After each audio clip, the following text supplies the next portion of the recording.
Hello friends, रघुकुल रीति 777 tarot में आपका स्वागत है। और आज हम क्विक आंसर अपडेट जानेंगे। फाइनली यस नो फॉर्म में भी आप इसे देख सकते हैं, पिकअप पाइल फॉर्म में भी देख सकते हैं।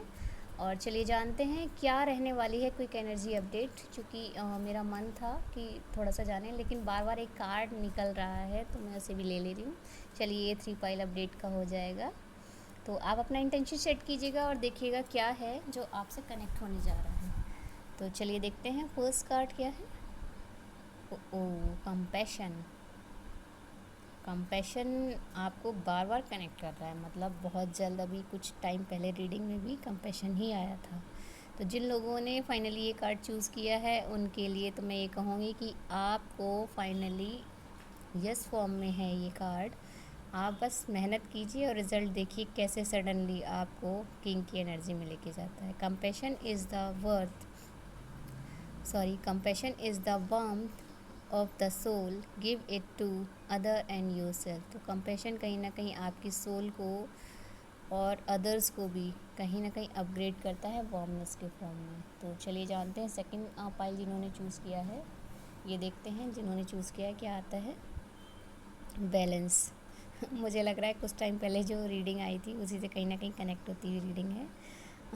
जिन लोगों ने ये फाइल चुनी है उनके लिए फाइनली आया बैलेंस। तो बैलेंस ये बताता है आपको कि आप बैलेंस अगर बनाते हैं तो find balance to maintain harmony in relationship. तो बैलेंस अगर आप बनाएंगे तो कहीं ना कहीं ये मेंटेन करेगा आपकी हारमनी एंड रिलेशनशिप्स को।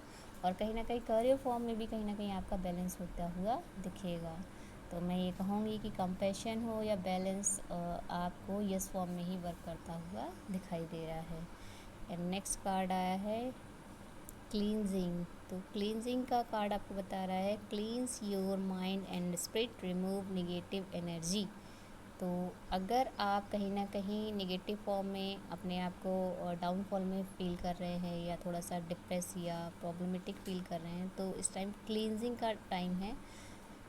तो इसमें कहीं ना कहीं मैं ये कहूँगी कि आप अपनी सोल की क्लींजिंग मेडिटेशन के थ्रू कर सकते हैं। बॉडी की क्लीनिंग आप मतलब सॉल्ट अपना मिक्स करके नहा सकते हैं।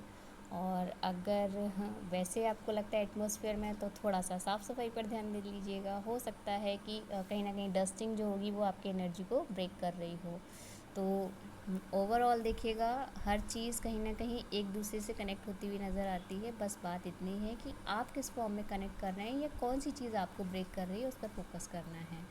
तो अगर मैं तीनों पाइल की बात करूँ तो कंपैशन जो है वो यस की बात करता है। बैलेंस आपको मिड में है लेकिन बहुत जल्दी फाइनल आउटकम आपको देता हुआ नज़र आएगा बैलेंस। और जबकि क्लींजिंग का जो कार्ड है वो कहीं ना कहीं आपको अभी थोड़ा सा नेगेटिव जोन में बता रहा है। मतलब प्रेजेंट टाइम में एनर्जी तो नो की रहेगी, लेकिन आने वाले टाइम में जब आप इस फॉर्म से निकलेंगे, जब आपको cleansing form finally clear out कर लेंगे, चाहे वो सोल वाइज हो चाहे वो बॉडी वाइज हो और चाहे वो फाइनेंशियल फॉर्म में, जब आप क्लीनिंग फॉर्म में निकल आएंगे, मतलब उस दौर से निकल आएंगे जो आपके लिए टफ पीरियड है, तो कहीं ना कहीं आप देखेंगे कि आप अपग्रेड कर चुके हैं। ठीक है, तो बहुत जल्द ये कहीं ना कहीं क्लीनिंग जो कार्ड आया है वो आपको ये बता रहा है भले ही अभी आप किसी सिचुएशन में क्यों ना हो, लेकिन आने वाले टाइम में आपको इस सिचुएशन से निकलने में ज़्यादा देर नहीं लगी, क्योंकि ये कहीं ना कहीं ऑब्स्टिकल्स को रिमूव करने का टाइम चल रहा है। ठीक है, तो अगर आप टफ टाइम जोन में है भी तो इतना मत सोचिएगा, क्योंकि ये जो टाइम है वो बहुत जल्द गुजर जाएगा। तो कुछ भी अच्छा लगे तो प्लीज़ लाइक कीजिए, शेयर कीजिए एंड सब्सक्राइब कीजिएगा। मिलते हैं हम आपको नेक्स्ट रीडिंग में, तब तक के लिए thank you all of you, bye.